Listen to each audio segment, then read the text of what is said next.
وأشهد أن لا إله إلا الله وحده لا شريك له وأشهد أن سيدنا ومولانا ومولانا محمدا عبده ورسوله أما بعد فأعوذ بالله من الشيطان الرجيم بسم الله الرحمن الرحيم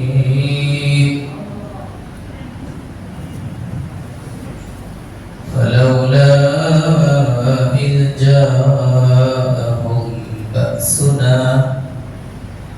إذ جاءهم بأسنا تضرعوا ولكن قست قلوبهم وزين لهم الشيطان ما كانوا يعملون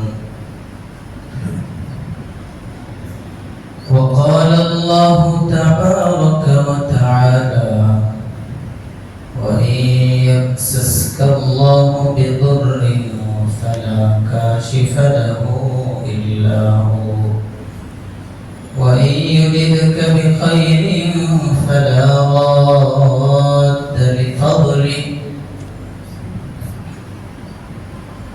وقال رسول الله صلى الله عليه وسلم من نفس عن مؤمن كربة من كرب الدنيا نفس الله عنه كربة من كرب يوم القيامة وأيضا قال رسول الله صلى الله عليه وسلم والله في عون العبد ما كان العبد في عون أخيه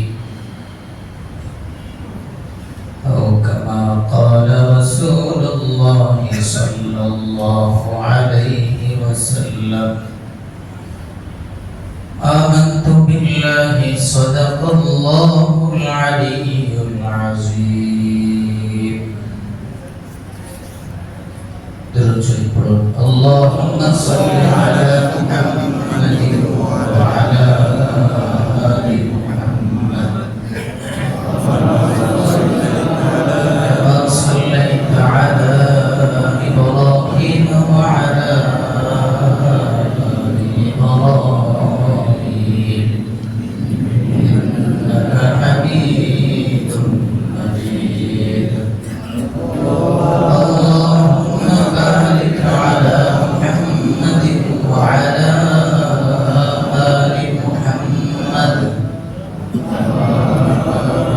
كما باركت على إبراهيم وعلى آل إبراهيم إنك حميد مجيد لا إله إلا الله لا إله إلا الله لا إله إلا الله لا إله إلا الله لا إله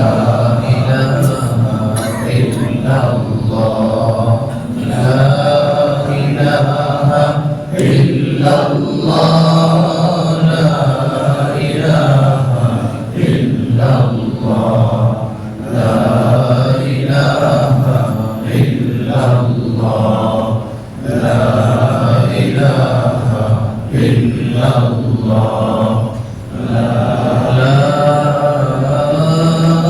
إله إلا الله محمد رسول الله صلى الله عليه وسلم الله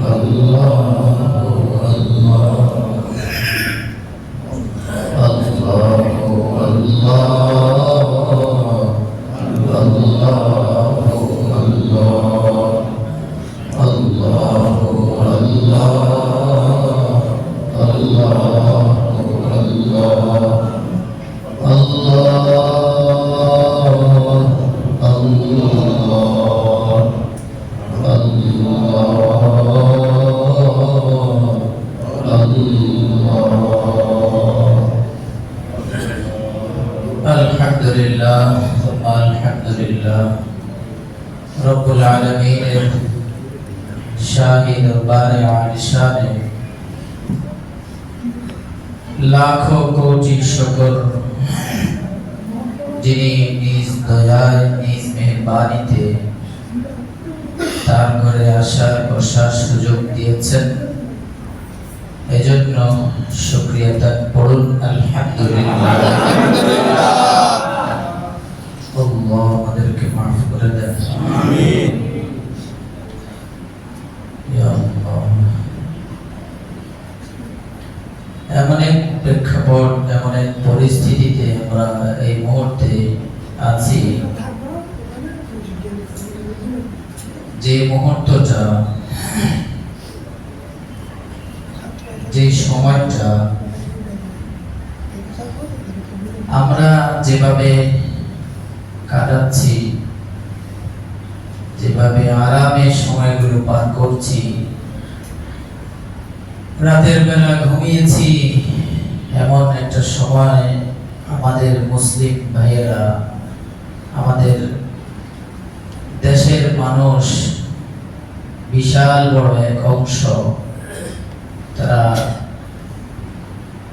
ঘুম তো দূরের কথা, দুই লোকমা খাবার যে তুলে দিবে মুখে, সেই সুযোগটাও পায় নাই। কত কষ্ট তাদের। আল্লাহ আমাদের ভাইদেরকে রহম করো, আমিন। অনেক কষ্ট করে তারা সময়গুলো পার করতেছে ভাই। কেমন কষ্টের জীবন এটা এক মুহূর্ত আগেও তো তারা ভাবে নাই, ভাবছিল স্বাভাবিক ভাবেই তো রাতে খেয়ে দিয়ে সুন্দর করে বিছানায় গিয়েছে ঘুমানোর জন্য, ঘুমিয়ে পড়েছে, কেউ ঘুমিয়েছে কেউ ঘুমায় নাই। এদিক দিয়ে মুসলিম জাতির চিরশত্রু, বিশেষ করে বাংলাদেশের সবচেয়ে বড় শত্রু, পাশের দেশ বন্ধু দেশ বলে না তারা, মিথ্যা কথা, চরম মিথ্যা কথা। ওরা আমাদের চরম শত্রু, শত্রু। ওদের মধ্যে মনুষ্যতা, মানবতা বলতে কিছুই নেই। তোর যদি দেশের বাঁধ খুলতেই হয়, অধিকার আছে, ঠিক আছে, ছাড়বি করবি, তোর উচিত ছিল আগের দিন অথবা আগ মুহূর্তে আমাদেরকে সতর্ক করা। আমাদের দেশের পানি বেশি প্লাবিত হচ্ছে, আপনাদের দেশের রক্ষার জন্য যা যা করেন আমরা আমাদের বাঁধ খুলে দিচ্ছি। আগাম কোনো খবর টবর না দিয়ে মুসলিম জাতির শত্রু, আল্লাহর শত্রু, রাসূলের শত্রু, দুশমন যারা, মানুষের মানবতার শত্রু, তারাই। আরেকটা দেখছি ব্রিফিং এ আমাদের প্রধান উপদেষ্টার সাথে বসে বসে হাসি হাসি করে, আমার মন চাইছে একটা কথা বলি, কয় এটা আমরা জানতাম না, কেমনে জানি খুলে গেছে, বা এত মোটা মজবুত বাঁধ এটা কেমনে খুলে যায় পানির সাথে। জালেম কোথায় গেল? আল্লাহ আমাদের সহায় হন, আমিন। মনে রাখবেন, এই ভারত আমাদের বন্ধু হতে পারে না। তিন থেকে চার দিক থেকে সমস্যা কি, যেদিক থেকে মালিক আছে ওই দিক থেকে তো ওরা পারবে না। এমন একদিকে মালিক আমাদের সাহায্য করবে, যেদিক থেকে পৃথিবীর কোনো মানুষ সাহায্য করতে পারে না। চূড়ান্ত সাহায্য বলবে হেলিকপ্টার দিয়ে সাহায্য, কয় মিনিট, কয় ঘন্টা, কয় দিন। মাওলার সাহায্য যদি উপর থেকে হয়, কোনো পৃথিবীর কোনো বাদশা, কোনো ক্ষমতাওয়ালা পারবে না। ওরা আমাদের শত্রু, এটাই ভাবতে হবে, এটাই বুঝতে হবে। আমাদের এত উদারতা দেখানোর দরকার নাই তো। 60, 50, 55, 60 বছর তো দেখাই উদারতা, আর কত? এবার মানুষকে এটা বুঝিয়ে দেন, মানুষ যেন বুঝে আমাদের বর্তমান সমাজ এবং ভবিষ্যৎ প্রজন্ম যারা ছোট ছোট, তারা যেন বুঝে যে ওরা আমাদের শত্রু, ওরা আমাদের কল্যাণকামী না। ওরা স্বার্থে আঘাত হলেই যে কোনো মুহূর্তে আমাদের উপর সমস্যা করবে। এজন্য ওদের সাথে যাবতীয় সম্পর্ক বয়কট করুন, সম্পর্ক ছিন্ন করুন। শুধু পণ্য যাবতীয় যা আছে, ওদের পণ্য থেকে শুরু করে সব বাদ। ওদের টিভি চ্যানেল না আছে আমাদের দেশে, যা যা আছে আমাদের সমাজকে যারা নোংরা কু স্বভাব শিখায়, যারা বলিউড না টলিউড কি যেন একটা আছে না, হ্যাঁ স্টার জলসা, সব তো ওই জালেম ওই শত্রুরাই শিখায়। ওরা আমাদের দুনিয়ার শত্রু না, শুধু ওরা আমাদের আখিরাতের শত্রু। ওদের এগুলোর কারণে আমাদের ছেলেমেয়েরা, আমাদের বাচ্চারা, আমাদের যুব শ্রেণী নোংরা হচ্ছে, আমাদের ঘরে ঘরে জেনা ব্যভিচার বাড়ছে, আমাদের মা বোনরা নাফরমানির দিকে আগাচ্ছে। সচেতন হও, এখন সময় এসেছে সচেতন হওয়ার। নিজেকে বোঝা, নিজের আত্মমর্যাদা এটা বোঝার সময়। এখনো নিজেকে এখন খুলে দিয়ে না একবার। আল্লাহ সহি বুঝ দান করেন, আমিন।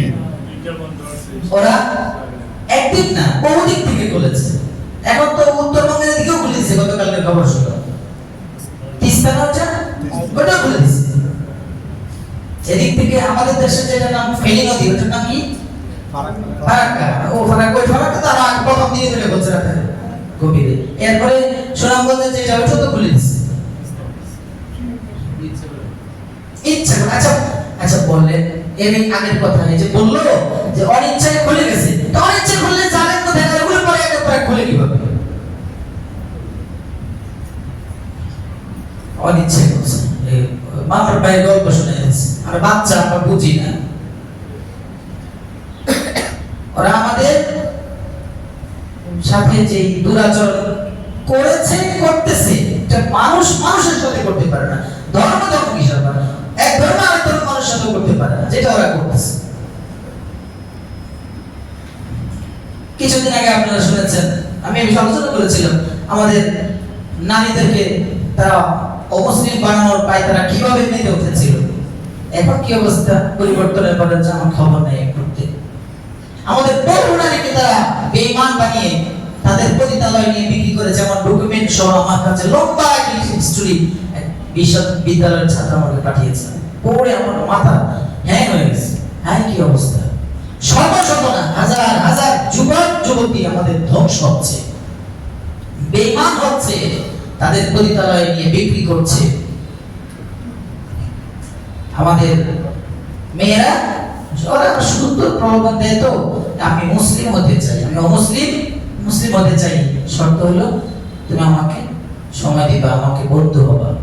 মেয়েকে এভাবে প্রলোভন দিয়ে নিয়ে ও তো অমুসলিম থাকেই, মুসলিম হয় না, সবকিছু করে জীবন শেষ, দুনিয়া শেষ, আখিরাত শেষ, ঈমান শেষ।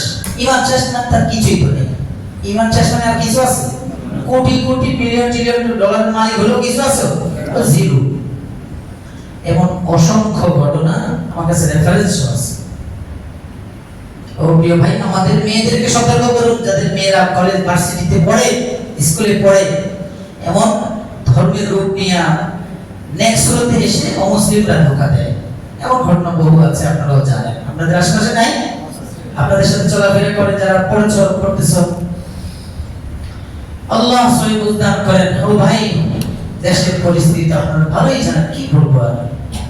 ভয়াবহ একটা পরিস্থিতিতে বন্যা কবলিত এলাকাগুলোর পরিস্থিতি আপনারা দেখে থাকেন, তাহলে তো দেখলেন, আর বুঝাবার ক্ষমতা আমার নাই।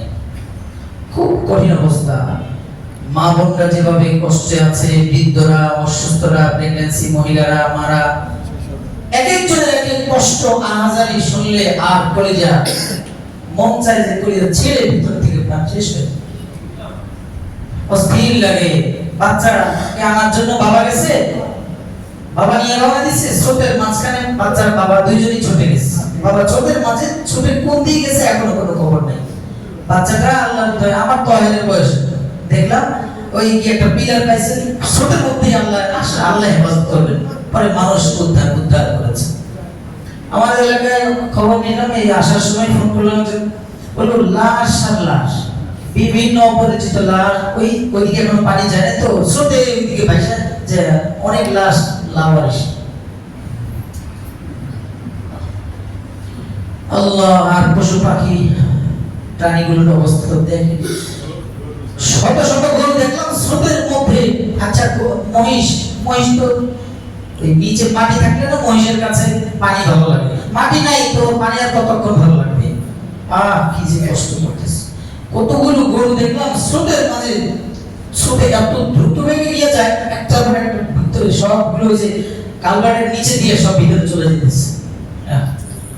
তো পশুর কথা, মানুষের অবস্থা কি? না আছে খানা, না আছে রান্না, না আছে ঘুম, না একটু দুই পাটা রেখে দাঁড়াবে, ঘুম তো পড়ে কথা, শোয়াতে পড়ে কথা, এমন পরিস্থিতি হতো।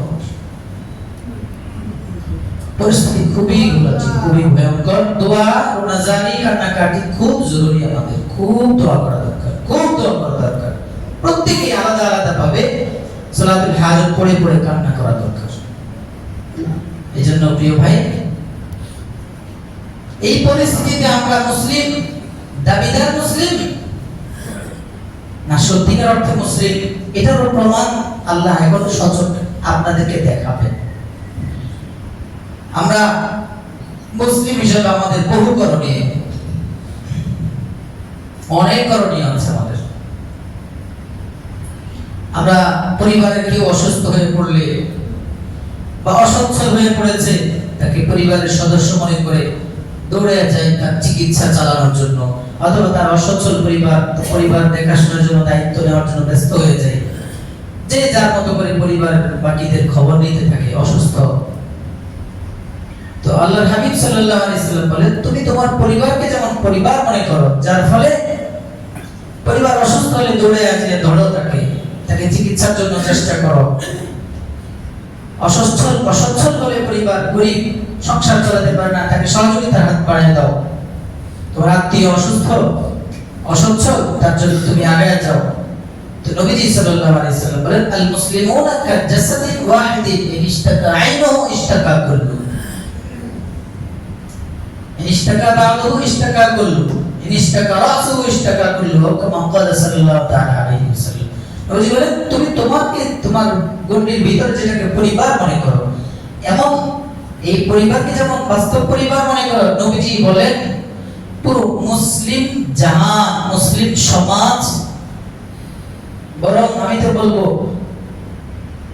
এই হাদিস রেখা আমি নিজে বলবো যে পুরো মানব জাতি এক পরিবারের সদস্য। বিশেষ করে মুসলিম জাহান, মুসলিম সমাজ এক পরিবারের অন্তর্ভুক্ত। নবীজির হাদিস, আল মুসলিমুন কাজাসাদিন ওয়াহিদ, একটা শরীরের মতো নবীজি সমস্ত মুসলমানদেরকে বললেন। মুসলমান, তোমার হাত কেটে গেছে, তোমার এই হাত কাটলে তুমি মনে করো তোমার এই ব্যথাটা শুধু হাতেই থাকবে? এই ব্যথা নিয়ে যন্ত্রণায় তোমার মাথা পর্যন্ত, পায়ের তালু থেকে তালু পর্যন্ত পুরো শরীর অস্থায়ী থাকবে। তো তোমার পরিবারের জন্য যেভাবে এগিয়ে আসো, তোমার পুরো মুসলিম জাহান, মুসলমান ভাইয়েরা সবাই তোমার পরিবারের অন্তর্ভুক্ত। অতএব পরিবারের মানুষের জন্য ছুটে যেভাবে আসো, বিপদে আপদে সুখে দুঃখে তাদের পাশে থাকো, ঠিক সমস্ত মুসলমান তোমরা যেহেতু একই পরিবারের অন্তর্ভুক্ত, যেহেতু তোমাদের বাবা সবার এক, আব্বা আদম আলাইহিস সালাম, সবার আম্মা হাওয়া আলাইহিস সালাম, সবাই আমরা পরিবারের এক অন্তর্ভুক্ত, সবাই আমরা ভাই ভাই। ইন্নামাল মুসলিমুনা ইখওয়া। এজন্য নবীজি বলেন, প্রত্যেকে যেহেতু আলাদা আলাদা না, সবাই এক পরিবারের অন্তর্ভুক্ত।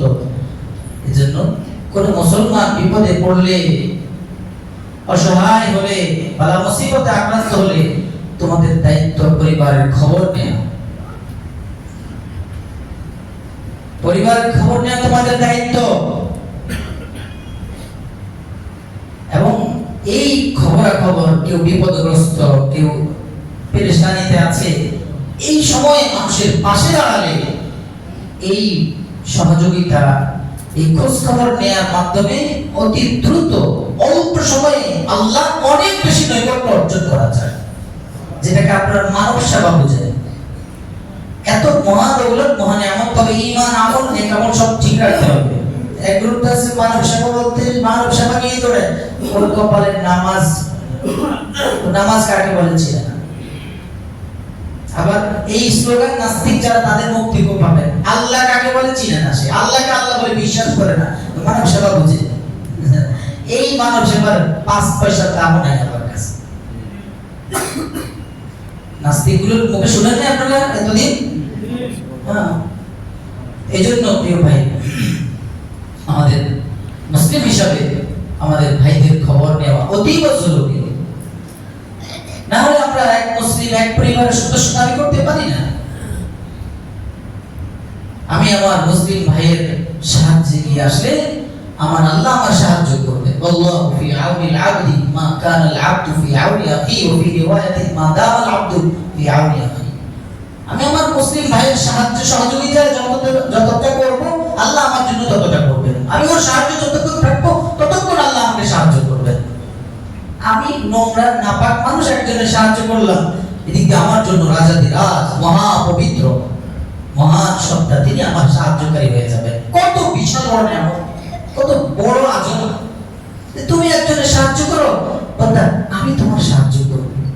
আমার আল্লাহর সাহায্য নেওয়া এই মুহূর্তে মুখ্য এক সময়, আল্লাহর নৈকট্য লাভের অনেক বিশাল বড় এক সময়। বিপদগ্রস্ত মানুষের পাশে দাঁড়ানো এটা নবী আদর্শ। নবীজি নবুয়তের পরে না, শুধু নবুয়তের আগে বহু ঘটনা আছে যার কারণে তারা আল আমিন as-sadiq al-masduq নবীজি সাল্লাল্লাহু আলাইহি ওয়াসাল্লাম উপাধি দিয়েছে। এজন্য প্রিয় ভাই, সাহায্য আল্লাহ তো এই পরিস্থিতি দিয়েছেন, আল্লাহ নিজেই তো পারেন এদেরকে সাহায্য করতে। তাদের পরিস্থিতি মুহূর্তের মধ্যে পানি শুকিয়ে দেওয়ার ক্ষমতা নাই আমার আল্লাহ? শুধু আছেন, অবশ্যই আছে, কিন্তু তিনি আমাদেরকে সুযোগ দিয়ে দিলেন, তোমরা কিছু করো, তোমরা কিছু করো। তোমাদের কিছু কামাইতে চাও, মন চাইতে কামাও, আমার সাথে সম্পৃক্ততা বাড়াইতে চাও, বাড়াও। আচ্ছা, তুমি মনে করছো ওরা বিপদে পড়ছে, তোমার বিপদ হতে পারে না। কাল হাসরের ময়দানে, কাল কিয়ামতের ময়দানে বিপদ, মহা বিপদ। দুনিয়ার এই বিপদ আপদে দুর্দশাগ্রস্ত, বন্যার্থ, বন্যা কবলিত, যারা পানিবন্দী, বন্যা দুর্গত এলাকার যারা একবারে কষ্টের মধ্যে আছে, তাদের যদি খবর নেও এই বিপদের সময়, তোমার মহান মহান আল্লাহ সেই মহা সংকট কাল হাসরের ময়দানে মহা বিপদের মুহূর্তে আল্লাহ রাব্বুল আলামিন, আমি আল্লাহ তোমার বিপদ উদ্ধার করব, তোমার জন্য বিপদের সাহায্যকারী আমি আল্লাহ নিজে হব। মান নাফাসা আন মুমিনিন কুরবাতান মিন কুরাবিদ দুনিয়া নাফাসাল্লাহু আনহু কুরবাতান মিন কুরাবি ইয়াউমিল কিয়ামাহ। আল্লাহ মান নাফাসা আন মুমিনিন কুরবাতান মিন কুরাবিদ দুনিয়া, দুনিয়ার কোনো বিপদ যদি কেউ কারো উদ্ধার করে, বিপদে সাহায্য করে, বিপদের সঙ্গী হয়, আল্লাহ বলেন নাফাসাল্লাহু আনহু কুরবাতান মিন কুরাবি ইয়াউমিল কিয়ামাহ।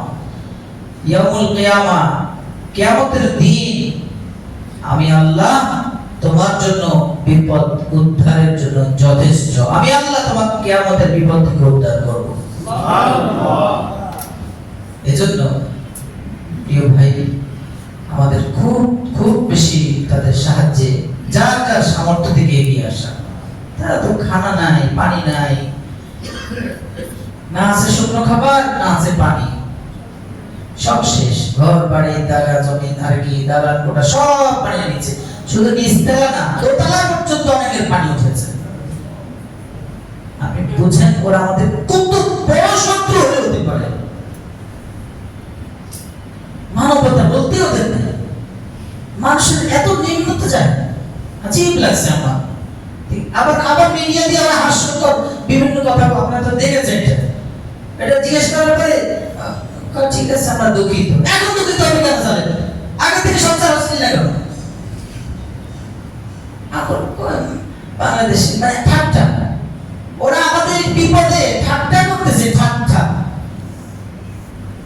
ওদের নির্দিষ্ট চ্যানেল নামটা ভুলে গেছি, আমি নিজে চ্যানেলে লেখাটা পড়েছি।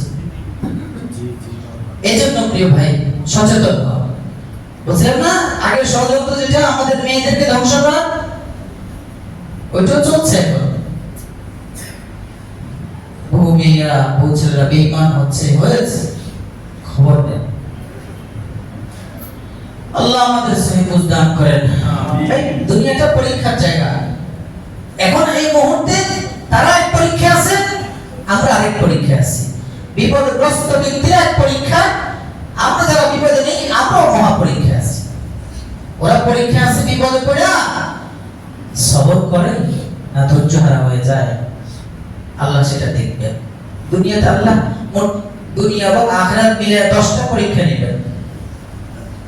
3টা কবরে, 5টা হাসরে, দুনিয়ায় 2টা পরীক্ষা। এই পরীক্ষাগুলোর একটা পরীক্ষা এখন তাদের চলছে। বিপদ দিলাম, বিপদে ধৈর্য হারা হও না ধৈর্য ধারণ করো, ধৈর্যচ্যুত হয়ে যায় না ধৈর্যের সাথে চলে। যদি আল্লাহর রাজার উপর তাজা, আল্লাহ বিপদ এসেছে, আল্লাহ আপনার পক্ষ থেকে, আপনি সরিয়ে দিবেন। আর নিজের সাধ্য অনুযায়ী চেষ্টা করতে থাকে বিপদ থেকে বাঁচার জন্য। নসরত মিনাল্লাহ, দ্রুত আসবে। নসরত মিনাল্লাহ ওয়া ফাতহুন করিব।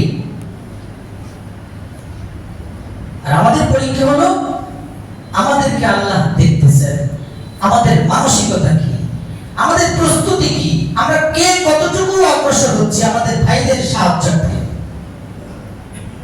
আমরা আমাদের সামর্থ্য থেকে, আমরা আমাদের সাধ্যের ভিতর থেকে কতটুকু করতেছি। আমরা কি তাদের সাহায্যের জন্য তাদের পাশে দাঁড়াইতেছি কিনা, এটা আমার আল্লাহ দেখতেছেন। আমরা এই মুহূর্তে আমরা যদি তাদেরকে প্রত্যেকের আপন আপন জায়গা থেকে সাহায্যের জন্য অগ্রসর না হই, তাহলে আমরা এই পরীক্ষায় ফেল করলাম। আমার বন্দারা কেউ অসহায় হয়ে পানির ভিতরে সময়গুলো কাটাইছিল, তো সাধ্য ছিল, 5তলা বাড়ি ছিল, যেদিন অন্তত 5তলা জায়গা দিন না অনেককে পারলে 3তলা 4তলা খুলে দিয়ে সবার জন্য উন্মুক্ত এসে থাকেন। এখন আর কোনো নিচু আর উপরের ভেদাভেদ নেই, রং বর্ণের কোনো ভেদাভেদ নেই। আল্লাহ সহি বুঝ দান করেন। আমিন। আজকে তারা বিপদে, এই বিপদ তো আমাদেরও আসতে পারত, এই বিপদ তো আমাদেরও আসতে পারত। আল্লাহ না করো, হয়তো আসতেও যেভাবে পানি বাড়তেছে, মিনিটে মিনিটে ঘন্টায় ঘন্টায় যেভাবে পানি বাড়ছে, আল্লাহ আমাদের পুরো দেশকে দ্রুততর শুকরিয়া দেন, যথাযথ জায়গায় পানি পৌঁছায় দেন। আল্লাহ আমিন। এজন্য প্রিয় ভাই, এই মুহূর্তে বিপদ তো দিয়েছেন আল্লাহ। আবার কোরআনে বলেছেন ওয়া ইয়ামসাসকাল্লাহু বিদুররিন ফালা কাশিফা লাহু ইল্লা হু ওয়া ইয়ারিদকা বিখাইরিন ফালা রাদ্দা লিফাদলিহি। আল্লাহ যদি বিপদ দেন, ফালা কাশিফা লাহু ইল্লা হু, তোমরা সবাই সাহায্য করার জন্য আগায় গেল, এই সাহায্য কিছু হবে না। আমি বিপদ দিয়েছি, বিপদ ছড়াবার ক্ষমতা তোমাদের পৃথিবীতে কারো নাই। আমি আল্লাহ ছাড়া এই বিপদ উদ্ধার, ফালা কাশিফা লাহু ইল্লাহু, তিনি একমাত্র এই বিপদ উদ্ধার করতে বলা। আবার ওয়া ইউরিদকা বিখাইর ফালা রাদ্দা লিফাদলিক, চমৎকার সুসংবাদ। দুনিয়ার শত্রু, দুশমন, ষড়যন্ত্র, চক্রান্ত, এই সবগুলো একবার নিষ্ফল হয়ে যাবে। যে আয়াত আল্লাহ বলেন ফালা রাদ্দা লিফাদলিক, আরে তোর কল্যাণ আমি চাই আল্লাহ, তোর শত্রু, তোর দুশমন, তোর ষড়যন্ত্রকারী কোনো কসুর করবে না। কে বলে? আল্লাহ। ফালা কাশিফা লাহু ইল্লা ওয়া ইয়ারিদকা ফালা রাদ্দা লিফাদলিক, আমি তো ভালো চাই, তোর খারাপ চাই, কে কি করতে পারবে? কে বলে? আল্লাহ। কি কঠিন ভাবে, ত্যাগহীন ভাবে আল্লাহ ওই সমস্ত জালেমদেরকে বলে দেন ফালা রাদ্দা লিফাদলিক, আমি আল্লাহ তোর দয়া করতে চাই, অনুগ্রহ করতে চাই, তোর ভালো চাই, তোর কল্যাণ চাই, তোর ক্ষতিকার ক্ষমতা দুনিয়ার কারণে ভাবছিভাবে কিছু বিচলিত হচ্ছ, এ কিছু না, ওইটা মুহূর্তের মধ্যে ধ্বংস হয়ে যাবে। তো ওরা আমাদের কি করবে? কোন কসু করবে? আল্লাহ যদি আমাদের দয়া করেন, হ্যাঁ, আল্লাহ যদি আমাদের কারণে আমাদের উপর নারাজ হয়ে যান, তাহলে কিন্তু অবস্থা খারাপ। এজন্য আল্লাহ বলেন ফালাউলা ইয জাআহুম বা'সুনা তাদাররু ওয়ালাকিন কাসাত কুলুবুহুম ওয়া যায়যানা লাহুমুশ শাইতানু মা কানু ইয়া'মালুন। আল্লাহ বলেন এই মুহূর্তে তোর কাজ কি জানোস? ফালাউলা ইয জাআ, এক ঘটনা, কওমের ঘটনা উল্লেখ করে, ঘটনা তো বলার সময় ইয জাআহুম বা'সুনা তাদাররু, আমার যখন আযাব তোদের কাছে আসছে, আমি আল্লাহ আযাব দিছি তো আমার দিকে ফেরার জন্য। আল্লাহ বলেন এক করণীয় কি যে দেবে হয়, ইয জাআহুম বা'সুনা তাদাররু, যখন গজব আসছে, যখন সংকট এসেছে, কেন ওরা তাদাররু, কাকুতি বিনতি করলো না? কেন ওরা বিনয় হলো না? আমার কাছে ফিরে আসলো না? আমি তো দিছি ফেরার জন্য। এজন্য আমাদের এই মুহূর্তে রুজু ইলাল্লাহ, আল্লাহর দিকে খুব ধাবিত হওয়া। একবারে আল্লাহর দিকে রুজু হওয়া। আল্লাহ আপনি ছাড়া আমাদের কেউ নাই, আপনি ছাড়া আমাদের দয়া করনেওয়ালা কেউ নাই। দুনিয়ার যত আশা ভরসা এগুলো সব মিথ্যা। কত জনের কত আশা, আল্লাহ এগুলো মিথ্যা, সব কিছু আপনার পক্ষ থেকে। এই ঈমান তাকওয়া ভালোবাসা নিয়ে তাওয়াক্কুল যদি আল্লাহর উপর হয়, দুনিয়ার কেউ কোনো অসহায় থাকতে পারে না। সব সাহস ভিতরে শুধু আল্লাহর জন্য মুখলিসানা ভাবে জিন্দেগি কাটাবেন, ভিতরে ঈমানের পাওয়ার বাড়াবেন, তাকওয়া তাওয়াক্কুলের পাওয়ার বাড়াবেন, আল্লাহর সাথে সুসম্পর্ক করবেন। দুনিয়ার কেউ আপনার এক ইঞ্চি এক পশম কিছু ক্ষতি করতে পারবে না। আরে কথা বলেন না, পরে কোন বুঝুন না। ফালাউলা ইজাহুম বাসুনা তাদাররু। এক নম্বর আল্লাহ বলেন বিষয় তোর করণীয় হলো আমার কাছে আসো, আমার কাছে ধর্ম দাও, আমার দিকে রুজু হও, তওবা করো, সব অন্যায় সব ভুল থেকে মাফ চাও, সব ভুল থেকে ক্ষমা চাও, সমস্ত ভুল থেকে ক্ষমা চাও, তওবা করো, রুজু হও, আর বলো যে আল্লাহ এটা আপনি দিয়েছেন, আপনি সরান, আপনার দয়ায় সরে যাবে। বিপদ আপদ তো আল্লাহ দেন। ظهر الفساد في البر والبحر بما كسبت أيدي الناس ليذيقهم بعض الذي عملوا لعلهم يرجعون। তোরে পছন্দ করি রে, এজন্য দেই, আমি চাই না তুই আখিরাতের ভয়ঙ্কর শাস্তির সম্মুখীন হও বাবা। এই যে দুনিয়ায় হালকা পাতলা কিছু দেই, এটাকে বড় মনে করিও না, এটা হালকা, এটা একটু পরে শেষ হয়ে যাবে। দিলাম কেন? লিযিকাহুম বা'দাল্লাযী আমিলু, অপরাধ অনেক করছো, কিছুটা দিয়া ওটা তোর কমায় দিলাম, আখিরাতের শাস্তি পা দিলাম এজন্য লাআল্লাহুম ইয়ারজিউন, এখনো সময় আছে, ফিরে আসো আমার কাছে। আরেক আয়াতে তো স্পষ্ট, আরো স্পষ্ট কি বলেন? ওয়ালাযিকান্নাহুম মিনাল আযাবিল আদনা দুনাল আযাবিল আকবারি লাআল্লাহুম ইয়ারজিউন। দুনিয়ার শাস্তি বড় না আখিরাতের বড়? আখিরাত।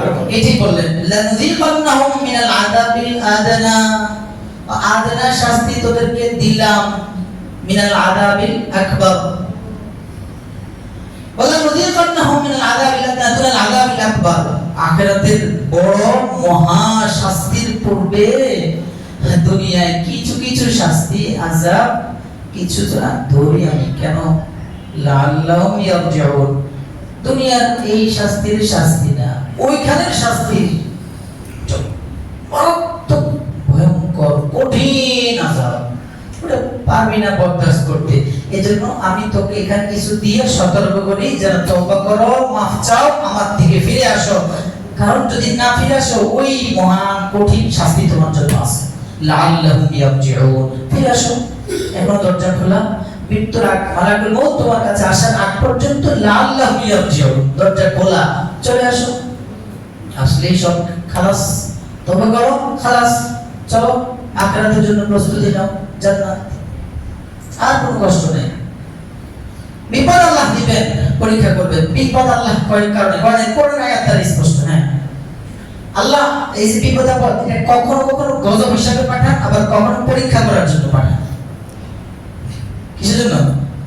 কখনো বন্ধের শাস্তি গজবের জন্য, এটা এখানে আবার আনামের মধ্যে পরীক্ষার জন্য আল্লাহ পাঠান। এজন্য প্রিয় ভাই, বিপদ আসছে, এই মুহূর্তে আমাদের সবার রুজু হতে হবে আল্লাহর দিকে। ওয়ালানাবলুওয়ান্নাহুম বিশাইইন মিনাল খাউফি ওয়াল জু'i ওয়া নাকসিন মিনাল আমওয়ালি ওয়াল আনফুসি ওয়াত তামারাত। বলে বিভিন্ন বিপদের কথা উল্লেখ করে আল্লাহ বলেন, বিপদ দিলেই ধৈর্য আর হইও না, তোমার দায়িত্ব তখন ধৈর্যশীল হওয়া, খুব ধৈর্যের পরিচয় দেওয়া। বাশশিরিস সাবিরিন, কারা সাবিরিন? ইদা আসাবাতহুম মুসিবা ক্বালু ইন্না লিল্লাহি ওয়া ইন্না ইলাইহি রাজিউন। আর বিপদ আসলে কি হইছে? আমি আল্লাহ, আল্লাহ যা মন চায় তা করতে পারেন, আমি এখানেও আল্লাহ, তার কাছে আবার যাইতে হবে, তার কাছে ওনার ব্যক্তিগত স্বাধীনতা, যা মন চায় করতে পারেন। আমার দায়িত্ব সবর করা, দোয়া করা, বিপদ থেকে বাঁচার জন্য। এজন্য প্রিয় ভাই, আমাদের এই মুহূর্তে রুজু ইলাল্লাহ, আল্লাহর দিকে খুব রুজু হওয়া, নিজের জন্য দোয়া করা, নিজের গুনাহের জন্য ক্ষমা চাওয়া, আমার প্রিয় ভাইদের জন্য দোয়া করা। আরেকটা করণীয়, সবচেয়ে বড় যেটা পরে, সেটা হলো তাদের পাশে দাঁড়ানো। আমাদের প্রিয়দের পাশে দাঁড়ানো, আমাদের যার যার পরিচিত অপরিচিত এলাকা হোক অথবা জানাশোনা যে যে মাধ্যমে আগাইতে পারি, সবাই যার যার মতো করে চেষ্টা করে যাওয়া, সবাই যার যার মতো করে তাদের পাশে দাঁড়ানো, যার যে সামর্থ্য আছে, যার যতটুকু তৌফিক আছে, প্রত্যেকেই যার যার তৌফিক অনুযায়ী, সামর্থ্য অনুযায়ী, এককভাবে তো আর সম্ভব না, যৌথভাবে বড় কোনো ফান্ড করে বিশ্বস্ত কোনো মাধ্যমে জায়গায় জায়গায় পৌঁছানো। শুধু এই এখন শুরুতেই খুব আগ্রহ দেখালাম, এর চেয়ে বেশি সমস্যা কষ্ট হলো যখন পানিগুলো একবারে নামতে থাকে, তখন আরো বেশি সমস্যা সংকট তাদের। এখন তো বিভিন্ন জন বিভিন্ন ভাবে আছেন, কিন্তু যখন তাদের ঘর বাড়িতে ফিরে যাবে তখন কিছুই দেখবে না কি ঘরে। বিল্ডিং তো বিল্ডিং এর জায়গায় পড়ে থাকবে, টিন আর সনের ঘরগুলো, ঘরের আসবাব সহ সব ঝাঁঝরা হয়ে সব বাইরে থেকে ভিতর থেকে তো সব পানি নিয়ে যাবে আর ঘরটা সব বিধ্বস্ত হয়ে থাকবে। এজন্য এই ধারাবাহিকতা চালু রাখা, সুযোগ হলে যেখানে সুযোগ পাই কিছু কিছু করা, তাদের সাহায্যের জন্য এগিয়ে আসা। আল্লাহ আমাদেরকে আমাদের ভাইদের জন্য দোয়া করে কান্নাকাটি করে আল্লাহর থেকে বিপদ সরিয়ে নেওয়ার তৌফিক দান করেন, আর তাদের জন্য তাদের সাহায্যের জন্য খুব বেশি আমরা এগিয়ে আসবো ইনশাআল্লাহ। আমরা আমার কাছে গেছি বলছিলাম না, বক্স নিয়ে আসছে মনে হয়। আচ্ছা জি, আমাদের মসজিদ কমিটির সাথে ছাত্র ভাইয়েরা তারা যোগাযোগ করেছেন, তো মসজিদ কমিটির পক্ষ থেকে আমাদের সেক্রেটারি সাহেব তিনি বললেন আপনারা গেটে থাকবেন বক্স নিয়ে, ইনশাআল্লাহ আমরা জি হাতে ওরা বলছিল গেটে থাকবে, হাতে হলেই মনে হয় ভালো হয়, যেহেতু গেটে থাকবে হাতে তোলে ভালো হবে, তাহলে ওকে ডাক্তার বের তো হাতে হলে ভালো হয়। আচ্ছা ঠিক আছে হাতে হচ্ছে। ছাত্র ভাইরা তোমরা কোথায় আছো? একজন এখানে মাত্র আচ্ছা, না থাকলে মুসল্লিরা আছেন, এখন না আরেকটু পরে উঠাবো, আগে আজকে ত্রাণ হবে ইনশাআল্লাহ। মসজিদের জন্য তো আছে, এটা তো আছে পকেটে, ওটা দিবেন আগে ইনশাআল্লাহ। কি হবে ইনশাআল্লাহ? এই মুহূর্তে ইসলাম এটাই বলে, সাহায্যের হাত যার যার মতো করে এগিয়ে যান ইনশাআল্লাহ। আল্লাহ খুব বেশি করে দেওয়ার তৌফিক দান করেন, খুব বেশি করে দেওয়ার তৌফিক দান করেন। এখন পারেন নাই, পরবর্তীতে হইলো নামাজের পরে গিয়ে আইনা হইলো যোগাযোগ করে দিব, ওরা মসজিদ থাকবে, তোমরা নামাজের পরে ঘন্টা খানেক আধা ঘন্টা থাকবা, ঠিক আছে ইনশাআল্লাহ। আল্লাহ আমাদেরকে দেওয়ার তৌফিক দান করেন, খুব বেশি দোয়া করা, সহযোগিতা করা, আল্লাহ তৌফিক দান করেন। কবলা জুমা ছাড়া কাজ করে দেন।